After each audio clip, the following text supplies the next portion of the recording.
ओम भद्रं कर्णेभिः शृणुयाम देवाः।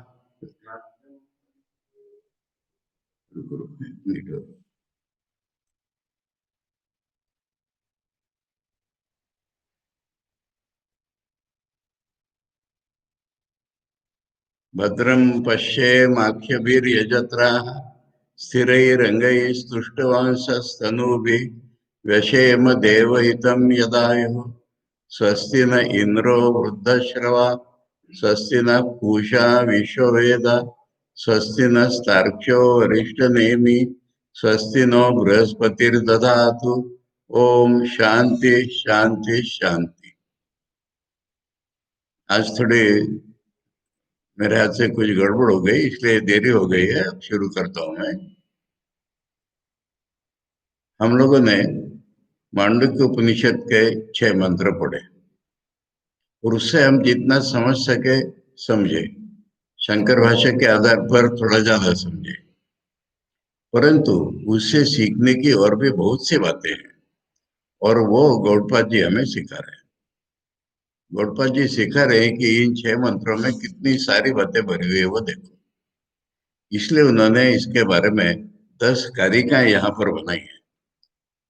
उसमें से हमने 2 कारिका पढ़ी थी। आज दोबारा हम पहले कारिका से ही लेते हैं।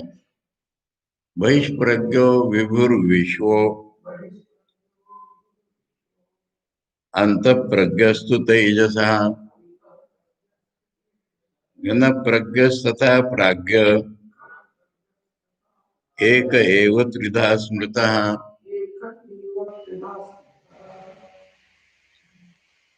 एक ही है हम ही बाहर देख रहे थे तो हमारा नाम विश्व था।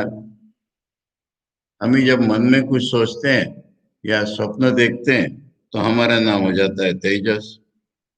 और हम जब सोते हैं तो हमारा नाम हो जाता है प्राज्ञ। परंतु हमें ये तो प्रतीति हो रही है ना कि हम ही सोए थे, हमने ही स्वप्न देखा था, हम ही सुषुप्ति में थे।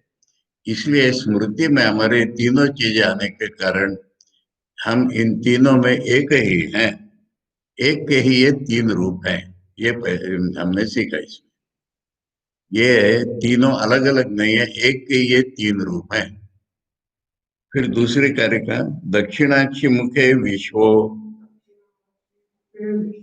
अब पहले में एक और हो गया कि हम तीनों में अगर एक हैं तो हम ये तीनों से अलग हैं। तीनों से अलग है, इन तीनों से टच स्पर्श भी नहीं है हमारा। तीनों में हम हैं पर तीनों से अलग है। दक्षिणाक्षी मुखे विश्वो मनस्यंतस्तु तेजसः आकाशे च हृदि प्राज्ञः त्रिधा देहे व्यवस्थितः। अब ये बता रहे हैं कि देखो जागृति में हम तीनों का दर्शन करा देते हैं। गौड़पद जी ने कहा यानी आध्यात्मिक दृष्टि से इतने ऊंचे उठे बिना उसका जो तत्व है वो यही दिखा देते हैं। उसके लिए एक ही कंडीशन की जरूरत है कि कुछ देर बाहर नहीं देखना है और कुछ देर ध्यान करना है। तो जब तक हम बाहर देख रहे हैं तब हम कह सकते हैं हमारी आंख के अंदर हम बैठे हैं। हमारी आंख के अंदर हम बैठे हैं तब हम बाहर की दुनिया देख रहे हैं। अब हमने अगर आंखें बंद कर ली, सारी इंद्रियां हमने बंद कर ली, तो मन ही मन हम उसको सोचने लग गए, तो फिर हम कहाँ हैं? मन में है हम। जागृति में दिखा रहे हैं, स्वप्न में सुषुप्ति में जाने की जरूरत नहीं। जागृति में दिखा रहे हैं कि जब हमने बाहर देखना बंद कर दिया तो फिर मन में है हम। अगर हम मन में भी सोचना बंद कर दिया तब हम कहाँ जाएंगे? अपने हृदय में। और वहां पर क्या होगा? भगवान का ध्यान कर रहे। तो फिर जागृति में तीनों दिखा दिए ना। अब इसको लेकर के आचार्य शंकर हमको और भी समझा रहे हैं और इसमें कुछ शंकाएं आ रही हैं, उनका भी निराकरण कर रहे हैं। तो पहले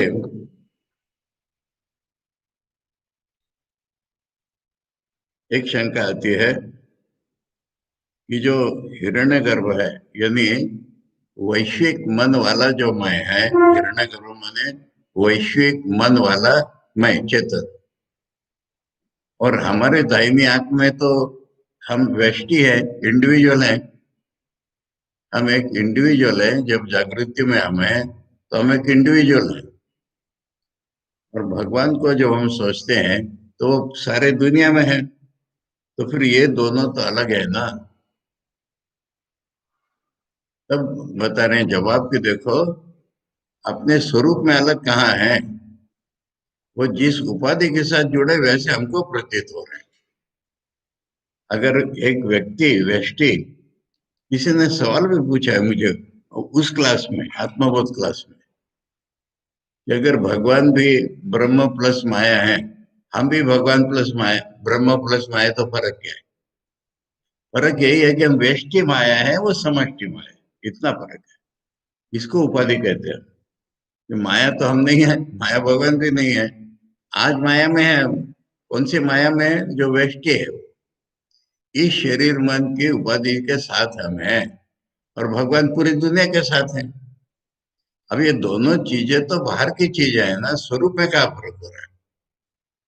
स्वरूप में ये भी माया, वो भी माया, स्वरूप में एक ही हम। फर्क जो है हमारे, हम इस शरीर मन से जुड़े हुए हैं, वो नहीं जुड़े, वो पूरी दुनिया से जुड़े हुए हैं।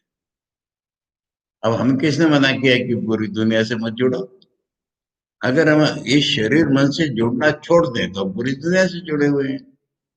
और ये हमने मंत्रों में अनुभव से खुद देख लिया कि जब वो व्यष्टि तो छोड़ देता है तो दुनिया के साथ एक हो जाता है, और दुनिया का स्थूल तो छोड़ देता है तो सूक्ष्म के साथ एक हो जाता है, सूक्ष्म को भी छोड़ देता है तो अव्यक्त में एक हो जाता है। वही चीज इन कारिकाओं में, इस कारिका में है। इसलिए शंकाएं जो शंकराचार्य छोड़ा रहे, वो श्रुति के आधार पर ही छोड़ा रहे। तो ये उन्होंने कहा कि अपने स्वरूप में तो भेद नहीं है ना, जिसको तुमने पकड़ा है उसमें भेद है। अरे मैं इस कमरे में रहता हूँ, तुम उस कमरे में रहते हो, इससे क्या हमारे में भेद हो जाएगा क्या? हम दोनों बाहर ग्राउंड पे आ गए तो फिर एक ही नहीं हो जाएंगे? इसलिए तो उपाधि का सवाल है खाली।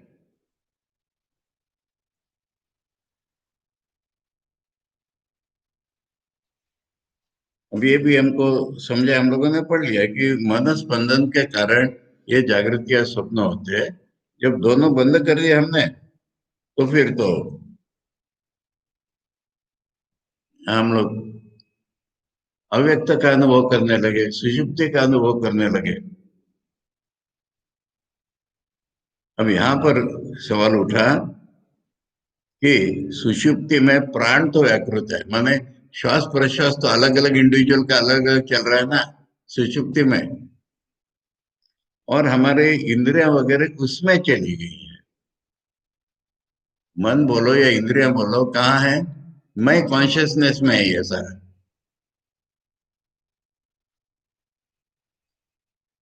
तो ये मैं मैनिफेस्टेड नहीं है, ये ऐसा आप क्यों कह रहे हैं? मैं जो है व्यष्टि रूप में नहीं है, ऐसा कैसे कह रहे हैं? हमारी इंद्रिया मन उसके मन में नहीं गई है, हमारी इंद्रिया मन हमारे मन में गई है, हमारी इंद्रिया मन हमारे प्राणों में गई है, उसके मन इंद्रिया उसके प्राण में गई है। तो फिर आप कैसे कह रहे हैं? उनका ऐसा तुमको प्रतीत हो रहा है।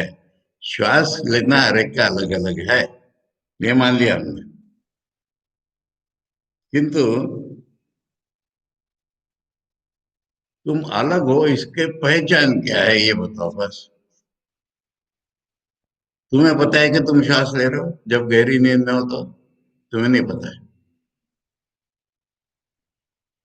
तो गहरी नींद में तुम्हारी अलग पहचान क्या है?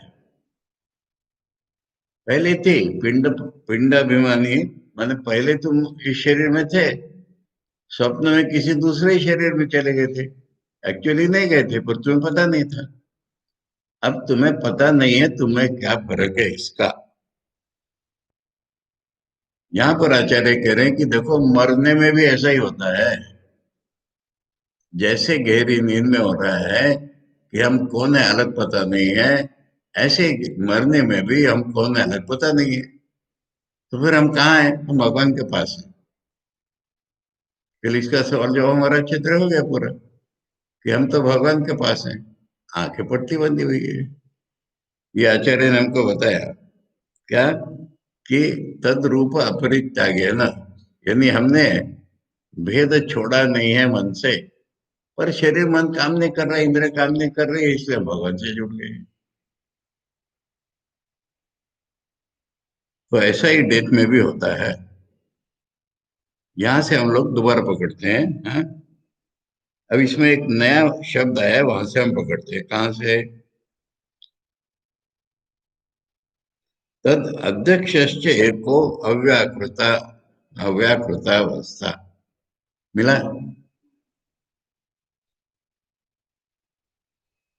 अब इसमें दो रूप है। कौन? एक तो जो मैं इनके साथ जुड़ गया हूं, और एक में तो कांस्टेंट है ना। भगवान तो इससे जुड़े नहीं है ना। हमारा जो वो असली स्वरूप है वो किसी से जुड़ा नहीं है। हमारा असली स्वरूप किसी से जुड़ा नहीं, वो जुड़ सकता नहीं है। और उसकी दृष्टि में सब कुछ है, इसलिए उसको अध्यक्ष कहा है। अध्यक्ष माने हमारा असली स्वरूप, और प्राण माने हम, जो हम मैं फील कर रही है। जो मैं फील कर रहे वो शरीर मन से संबद्ध है। नींद में उसको पता भी नहीं है। पर अध्यक्ष तो अलग ही है ना। अब अध्यक्ष सबका एक ही नहीं बोलो। अच्छा, ये तीनों अध्यक्ष के साथ एक ही नहीं बोलो। यानी अध्यक्ष की यही तो बात चल रही ना, कि तीनों अवस्थाओं के साथ एक है, तीनों अवस्थाओं से अलग है। तो इसलिए ये तीनों एक दूसरे से एक हैं, एक ही आदमी के हैं। और अध्यक्ष जो है उनका तीनों अवस्थाओं में एक ही है। अब अध्यक्ष भी और ये सब भी एक ही है। ये समझ में आ गया ना? अध्यक्ष उसी के प्रतिबिंब है सारे। तो जो अध्यक्ष है वही तीनों अवस्थाओं में है ना। तो तीनों अवस्थाओं वाले और अध्यक्ष, ये नाम अलग अलग हो गए हैं, तो सब एक ही। इसलिए कहा है कि शब्द की व्याख्या है वो, यहाँ के नहीं, मंत्र के। मंत्र में कहा था प्रज्ञान घन एवं एक ही भूता। वो एक हो गया है, वो प्रज्ञान घन है। तो तीनों अवस्था में से गया है, पर एक ही है वो। अब अलग अलग नहीं दिख रहा है, इसलिए एक है। ये प्रज्ञान घन है।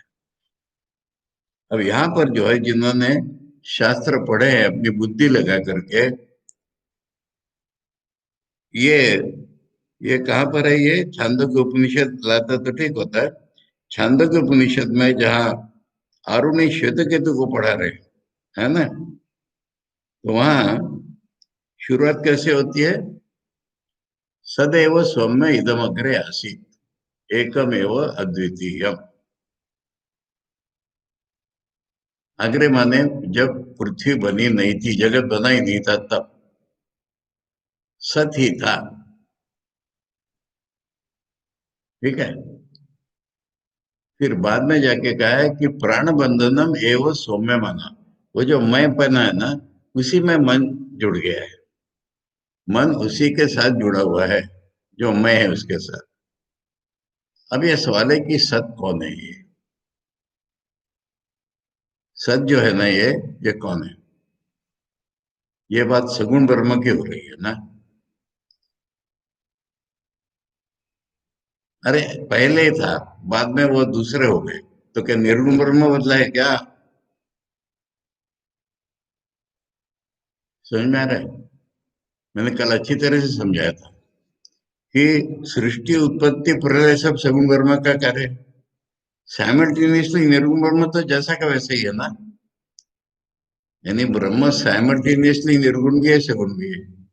ये सच शब्द है, सगुण ब्रह्म के लिए आया है, याद रखो।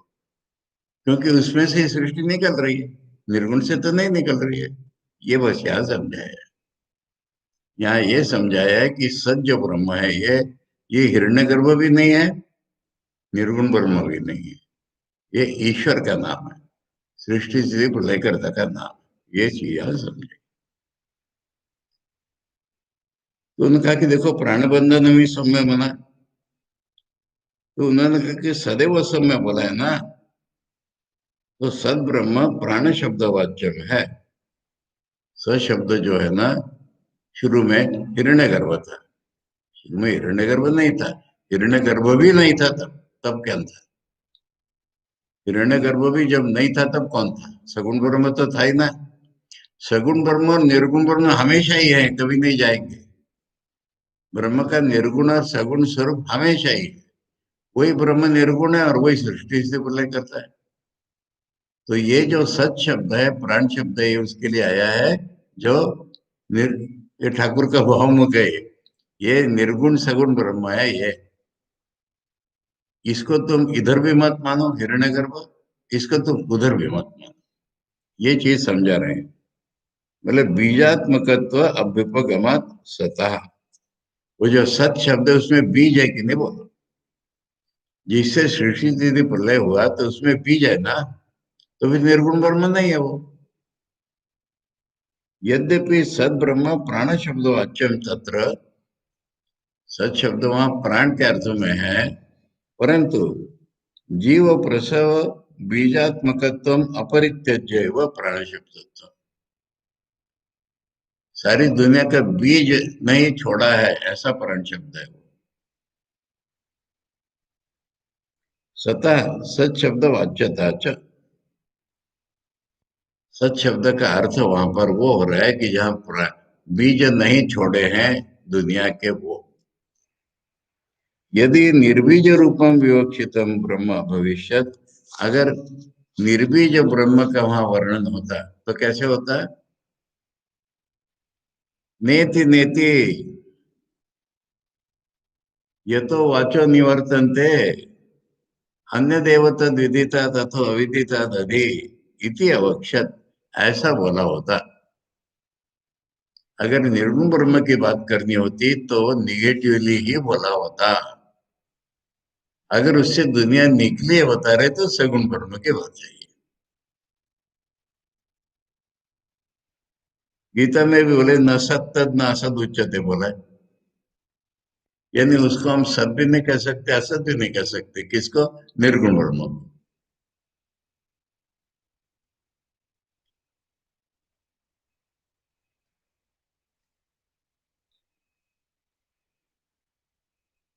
अगर वो निर्बीज होता, उसी को और समझा रहे हैं। अगर वो निर्बीज होता तो फिर सुषुप्ति में सो गया वो उठता ही नहीं। जो मर गया उसका जन्म ही नहीं होता दोबारा। निर्बीज में चला गया ना वो। और मुक्त फिर से आ जाते, क्योंकि कोई फर्क ही नहीं रहता मुक्त में अमुक्त में।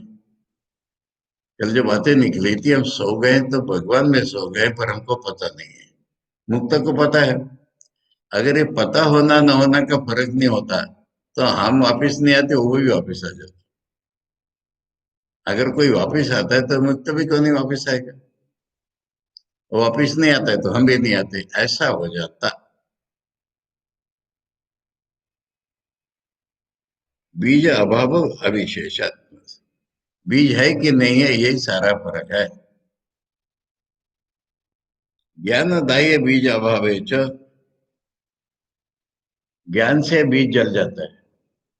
अगर बीज है ही नहीं तो किससे जलेगा? तो फिर शास्त्र भी बेकार है। देखो, निर्गुण ब्रह्म से डायरेक्टली उत्पत्ति मानो तो कितनी गड़बड़ियां होंगी। हम कभी मुक्त नहीं होंगे, कोई भी मुक्त हो जाएगा, फिर शास्त्र क्या करेगा? तस्मात सबीजत्व अभ्युपगमे नैव सता प्राणत्व उपदेश।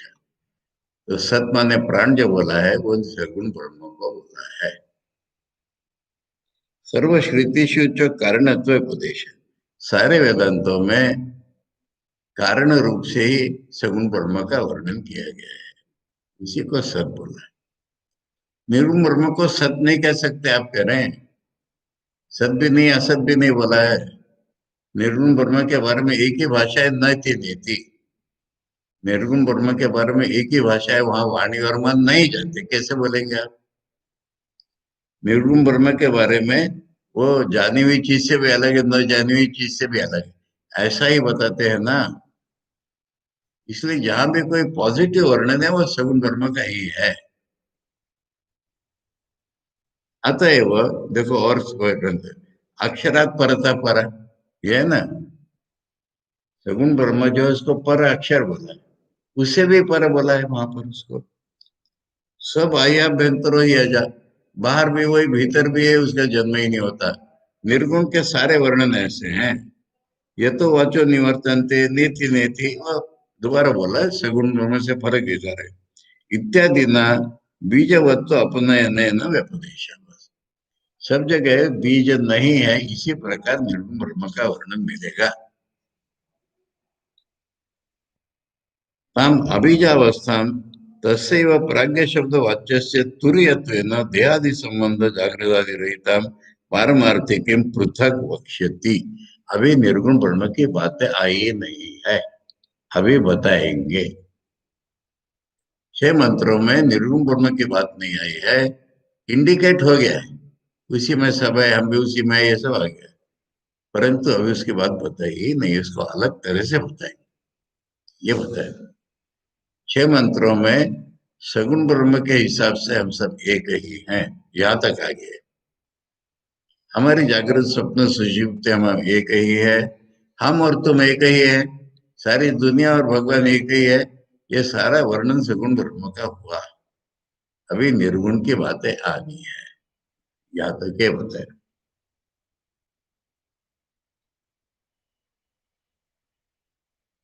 बोले अज्ञान में कैसे है? उठने पर हम बोलते हैं हमें कुछ मालूम नहीं था, कुछ मालूम नहीं था तो अज्ञान में है ना।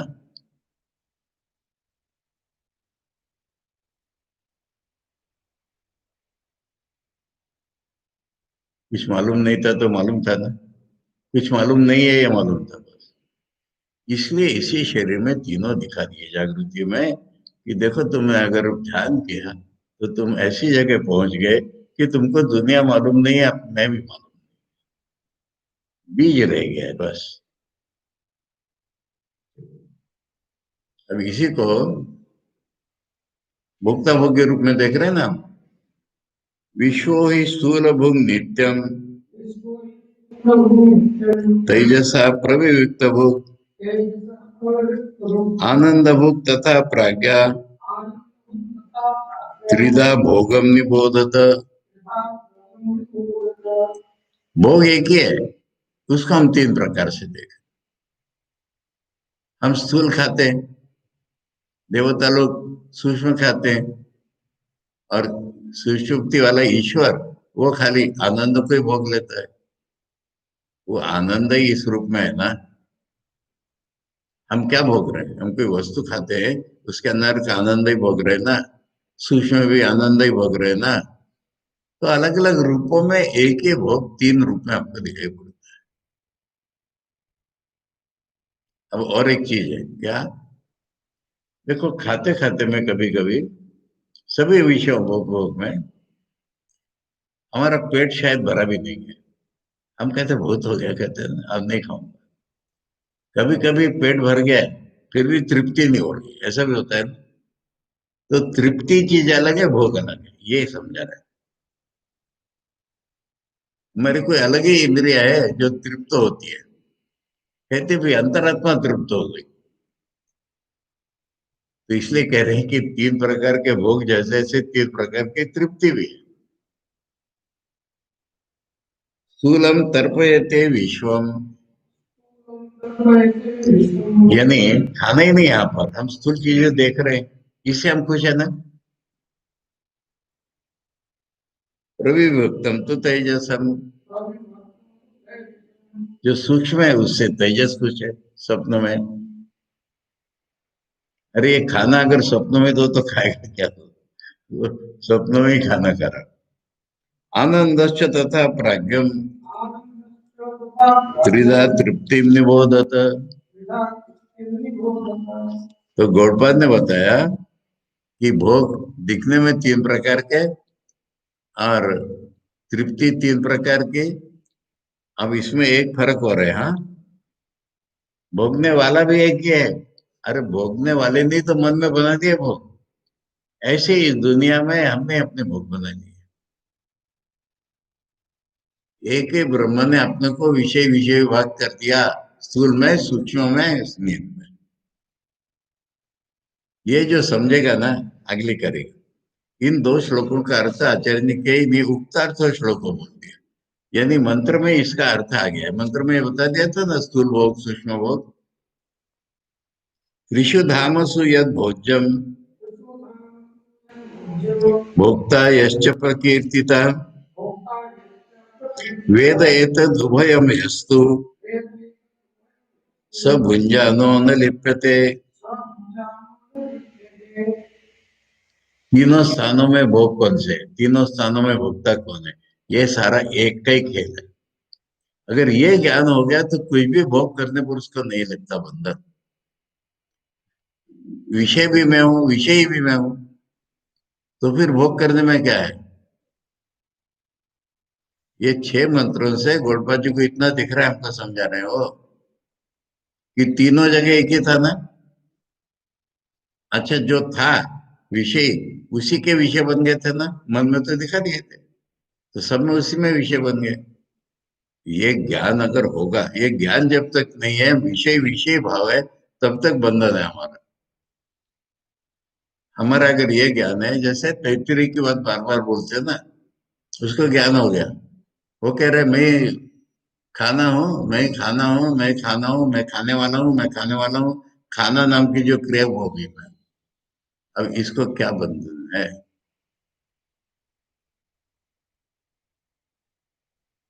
तो 6 मंत्रों में अभी सातवां आना है, निर्गुण ब्रह्म। और 6 मंत्रों में ये चीज दिखाई पड़ गई हमको कि तीनों में भोक्ता और भाग्य एक ही थे। स्वप्न में अगर ये बात क्लियर है तो सब जगह होनी चाहिए। स्वप्न में हमने मन से ही मैं बना लिया और मैं से आम बना लिया और खा रहा हूं। ऐसे ही जागृति में चल रहे हैं, हमने नहीं बनाया, ब्रह्म ने बनाया। अगर उस ब्रह्म को हम जान गए, एक ही सत्य मैं के रूप में, एक ही सत्य विषय के रूप में।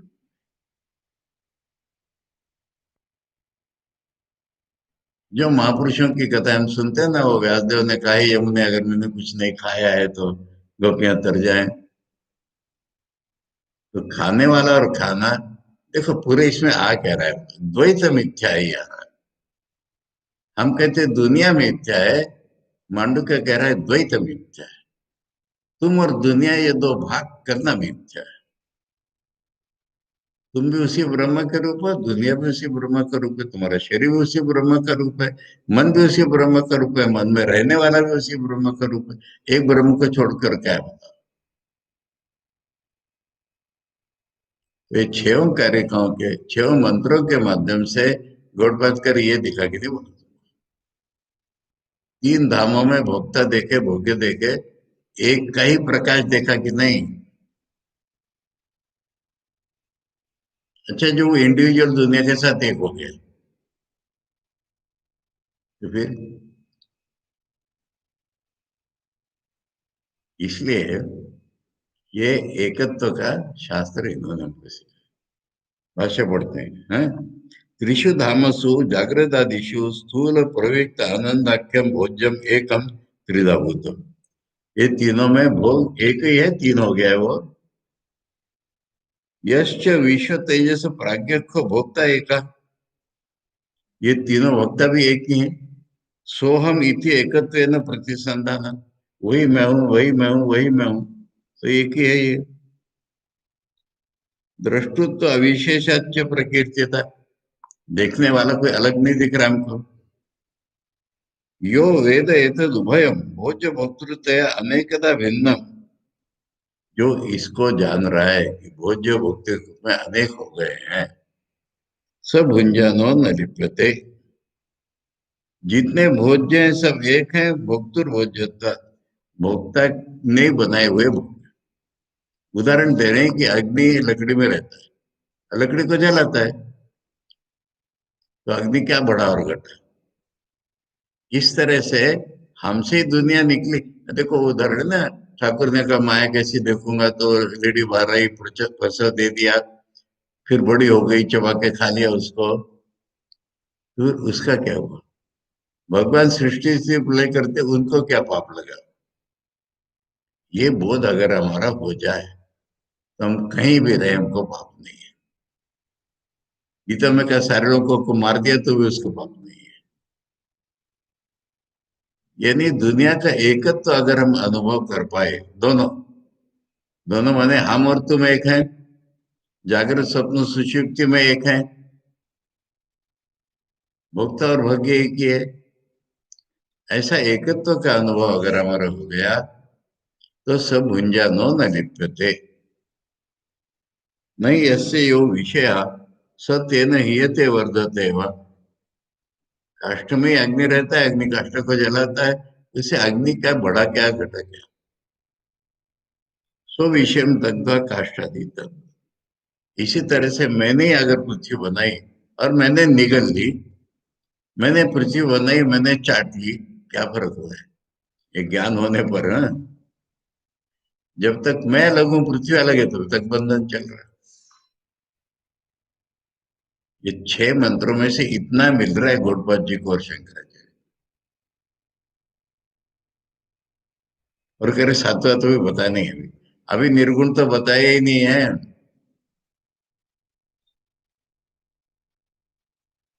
अब इसमें लास्ट मंत्र जो था, क्या मंत्र था लास्ट?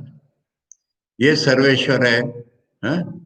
ये सर्वज्ञ है, ये भूतों की योनि है, इसी से दुनिया निकलती और जाती है, ये बोला था ना। तो उसको समझा रहे हैं। प्रभव सर्वभावानां सताम इति विनिश्चयः सर्वं जनयति प्राणः चेतोंशून् पुरुषः पृथक। भले विचार किनका कर रहे हो? जो हमको सत्य प्रतीत हो रहे उन्हीं का विचार करना है ना। यानी जैसे शब्द है वंद्या पुत्र, है नहीं ना वो, उसको कहां से उत्पत्ति हुई कौन बात करेगा?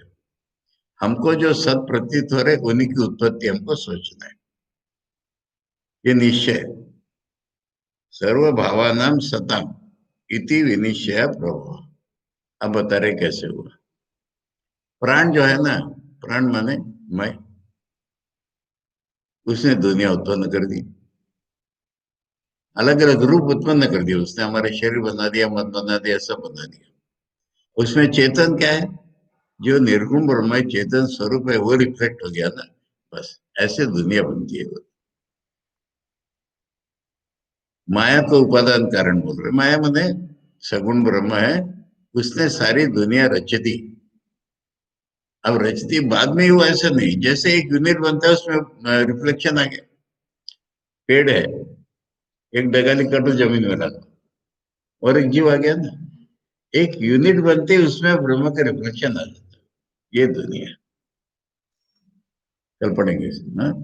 आज क्लास में थोड़ी गड़बड़ हो गई, पर जो है कल इसको, अब ये जो कारिका बची है ये सारी सृष्टि प्रक्रिया के बारे में है। कॉस्मोलॉजी लेकर के लोग झगड़ा कर रहे हैं, कल पढ़ेंगे हाँ। ओम भद्रम कर्णेभिः शृणुयाम देवाः, भद्रं पश्येमाक्षभिर्यजत्राः, स्थिरैरङ्गैस्तुष्टुवांसस्तनूभिः व्यशेम देवहितं यदायुः। स्वस्ति न इन्द्रो वृद्धश्रवा, स्वस्ति न पूषा विश्ववेदा, स्वस्ति नस्तार्क्ष्यो वरिष्ठनेमि, स्वस्ति नो बृहस्पतिर्दधातु। ओम शांति शांति शांति। हरि ओम तत्सत। श्री रामकृष्णार्पणमस्तु।